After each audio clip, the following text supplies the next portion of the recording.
Hello aspirants, welcome to CLAT plan B series. और आज के इस वीडियो में बात करने वाले हैं बिट्स लॉ स्कूल के बारे में। तो अभी तक हमने कवर कर लिया है NMIMS law school, Symbiosis law school and Jindal global law school. इन सारी वीडियोस के लिंक आपको डिस्क्रिप्शन पर मिल जाएगी। तो चलिए शुरुआत करते हैं आज की वीडियो के बारे में, जो कि बिट्स लॉ स्कूल की है।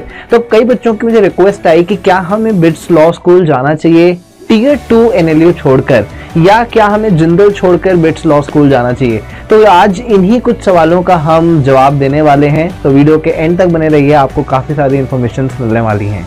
सो to get a perfect and authentic idea, हम आ चुके हैं सीधे बिट्स लॉ स्कूल की वेबसाइट पर। हम देखेंगे कि ये कौन कौन से प्रोग्राम्स ऑफर कर रहे हैं, क्या स्पेशलिटी है इनके प्रोग्राम्स की और इनकी फीस क्या है। फिर हम आएंगे कंक्लूजन पर। तो देखिए, ये है प्रोग्राम्स और हमारा इनके पास दो प्रोग्राम्स हैं, BA LLB honours and BBA LLB honours. तो इंटीग्रेटेड प्रोग्राम है ये। तो अगर हम देखें तो यहाँ पर ये कितनी सीट्स ऑफर कर रहे हैं, 120 सीट्स ऑफर कर रहे हैं BA LLB के लिए। और इनका कोर्स बहुत ही शानदार तरीके से डिजाइन हुआ है, मैं बताऊंगा क्यों। राइट, तो देखो क्या बता रहे हैं इनके प्रोग्राम में, क्या क्या इकोनॉमिक्स है, सोशियोलॉजी है, हिस्ट्री है, पॉलिटिकल साइंस है, फिलॉसफी है और भी सारे कई कोर्सेज इन्होंने ऐड किए हैं। तो इसमें क्या फायदा होता है ना, अगर आप BA LLB कर रहे हो और यहाँ पे फैकल्टीज के प्रोफाइल बहुत ही शानदार हैं, जिससे अगर आप इतने अच्छे से BA पढ़ लिए ना, तो आगे जाके आपको UPSC तक के लिए हेल्प करने वाला है, क्योंकि UPSC में कहीं ना कहीं ये सब्जेक्ट्स आते हैं। ठीक है, तो ये एक चीज हो गई आपके लिए। अब देखो, तो इनकी ऑफरिंग क्या है, 26 कंपलसरी लॉ कोर्सेज ऑफर कर रहे हैं, 12 सोशल साइंस के कोर्सेज हैं, क्लिनिकल लीगल कोर्सेज दिए गए हैं, साथ ही साथ स्पेशलाइजेशन के कोर्सेज हैं, ऑप्शनल कोर्सेज हैं और इंटर्नशिप्स भी है सेमेस्टर्स के बीच में। तो ये एक बहुत ही अच्छी चीज है कि आपको इतने सारे वैरायटी में कोर्सेज मिल रही हैं, जिससे आपका एक ओवरऑल होलिस्टिक डेवलपमेंट होने वाला है। ठीक है, तो प्रोग्राम स्ट्रक्चर यहाँ पे पूरा दिया हुआ है, मैं इसकी लिंक डाल दूंगा, आप डिटेल में इसे चेकआउट कर सकते हैं कि ईयर 1 में क्या पढ़ाएंगे, year 2, year 3, year 5, like this it is mention. Specialisations अगर हम देखें तो ये कॉर्पोरेट एंड फाइनेंशियल लॉ में है, technology and media law, entertainment and sports law and alternative dispute resolution. बहुत ही हाई टेक एडवांस सब्जेक्ट्स हैं, इन्हीं सब्जेक्ट्स की नीड आज चल रही है। टेक्नोलॉजी एंड मीडिया लॉ में अब देखो AI आ चुका है, ब्लॉकचेन आ चुका है, तो ये सारी चीजें आपको यहाँ पे कवर कराई जाएंगी, जो मुझे लगता है कि बहुत ही ज्यादा बढ़िया होने वाला है। राइट, तो ये चार चीजें आपके लिए बहुत ज्यादा काम आएंगी। यहाँ पे इन्होंने लिस्ट ऑफ कोर्सेज भी बताएं कि हर एक स्पेशलाइजेशन पे क्या क्या चीजें पढ़ाने वाले हैं। तो यहाँ से भी आपको एक फेयर आइडिया मिल जाएगा। ठीक है, यहां से भी आपको एक फेयर आइडिया मिल जाएगा। This will help you a lot. Clear है? तो लाइक दिस सारी चीजों का यहाँ पे मेंशन है। टेक्नोलॉजी एंड मीडिया लॉ का भी आप देख सकते हैं, यहाँ पर इन्होंने मेंशन किया हुआ है। इसके बाद मूट कोर्ट कल्चर इस कॉलेज का बहुत ही शानदार है। तो यहाँ पे एक प्रॉपर रूम्स बनाए गए हैं मूट कोर्ट एक्सपीरियंस करने के लिए, जिससे आपको को करिकुलर एक्टिविटीज में भी काफी एडवांस करने का मौका मिलेगा। ठीक है, तो मूटिंग हो गई। Then clinical legal education. तो क्लिनिकल लीगल एजुकेशन में क्या होता है ना, कि यहाँ पर बच्चे बाहर जाते हैं और लीगल एड, तो हमारे जो गवर्नमेंट है, सेंट्रल गवर्नमेंट, उन्होंने एक पॉलिसी चालू की थी, एक अथॉरिटी बनाई थी, नेशनल लीगल सर्विसेज अथॉरिटी। उसी के अंदर क्लिनिकल लीगल एजुकेशन आता है, जहां पर आप गरीब लोगों की मदद कर सकते हैं लीगली। अगर किसी को एडवोकेट्स नहीं मिल रहे हैं केस फाइट करने के लिए, तो वहां पे आप उनको वॉलंटरली हेल्प प्रोवाइड कर सकते हैं इन ऑर्गेनाइजेशंस के साथ हेल्प करके। तो इसको बोला जाता है क्लिनिकल लीगल ऑर्गेनाइजेशन, जो कि हमारे सिंपैथी को दर्शाता है कि कैसे हम लोगों की हेल्प कर सकते हैं। तो ये चीज भी आपको इस कॉलेज में बहुत अच्छे तरीके से मिलने वाली है। ठीक है, पेडागॉगी एंड मेंटरशिप। तो यहाँ पे आपको बहुत अच्छे लेवल पे एक मेंटरशिप मिलती है, क्योंकि the number of faculties they have with respect to the number of intake. तो अराउंड 120 स्टूडेंट्स का इनटेक है, तो यहाँ पे बहुत ही शानदार 1-to-1 मेंटरशिप भी प्रोवाइड की जाती है।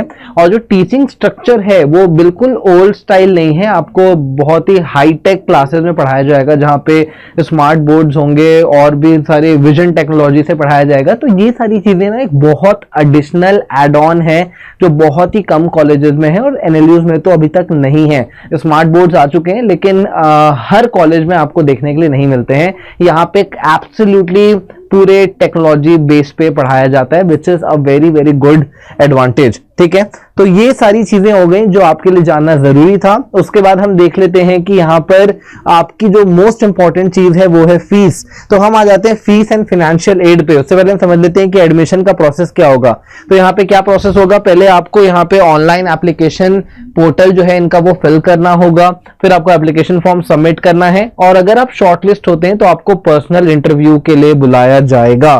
ठीक है, तो ये है 3 स्टेप प्रोसेस। अब समझ लेते हैं कि फीस यहाँ की कितनी है। तो आप देख पा रहे हैं फीस कितनी है यहाँ पे। फर्स्ट ईयर पे आपसे ट्यूशन फीस ली जाएगी 7,37,000 रुपीज। रेसिडेंशियल फीस रहेगी 3,27,600 रुपीज। तो टोटल आप पे कर रहे हैं 10,64,000, यानी लगभग 10,65,000 रुपए, 10,65,000 आप पे कर रहे होंगे, which is a very very hefty amount. तो अगर आपको लगता है कि आपका फिनेंस इसे सपोर्ट करता है, आप बिट्स लॉ स्कूल जा सकते हैं, तो डेफिनेटली आपको जाना चाहिए।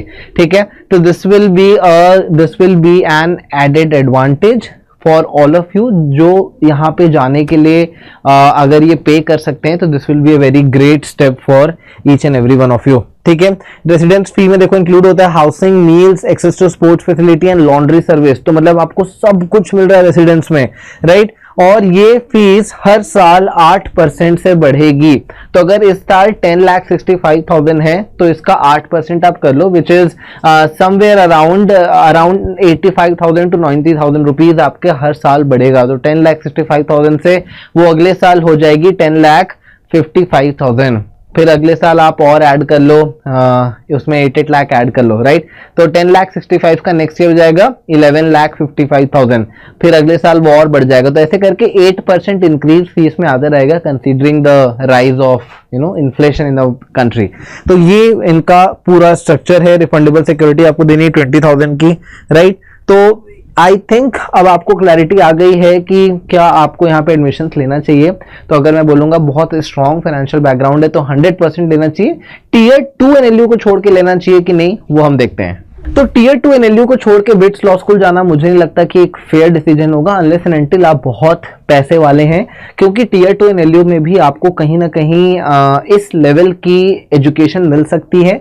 हाँ, ये है कि टेक्नोलॉजिकल लेवल पर ये बिट्स लॉ स्कूल कुछ ज्यादा ही आगे है, और ये आपको टीयर 2 एनएलयूज में देखने को नहीं मिलेगा। लेकिन eventually in a period of time, यानी कि आने वाले 2-3 साल में हो सकता है कि चीजें बराबर पे आ जाएं। तो मुझे लगता है कि आपको एनी डे अपने फाइनेंसेस पे ज्यादा ध्यान देना चाहिए। अगर आप बहुत वेल टू डू फैमिली से हैं तब तो आप कंसीडर कर सकते हैं, नहीं है तो आई विल सजेस्ट कि आप टीयर 2 एनएलयूज ले लीजिए, वो आपको बहुत ज्यादा फायदा देने वाला है, राइट। और अगर आप बिट्स लॉ स्कूल जाते हैं तो प्लेसमेंट की भी अपॉर्चुनिटीज बहुत अच्छी होने वाली हैं, क्योंकि इनके टाई अप्स बड़े बड़े कॉर्पोरेट फर्म से हैं, राइट। तो यहाँ पर आपको कोई भी परेशानी नहीं होगी। सो फार आई नो, मेरे कुछ स्टूडेंट्स पर्सनली यहाँ से पढ़े हैं और उनका रिकॉर्ड अभी तक काफी अच्छा जा रहा है। तो वो पहली बैच थी, that was the foundation batch, जो अभी ऑनगोइंग है। तो their experience is very good, और मैं उसकी एक यूट्यूब लिंक भी अटैच करूंगा जो आप यहाँ पे चेकआउट कर सकते हैं। तो आई होप आपको वीडियो काफी यूजफुल लगा होगा। For more such videos please do not forget to subscribe to our channel and hit the bell icon.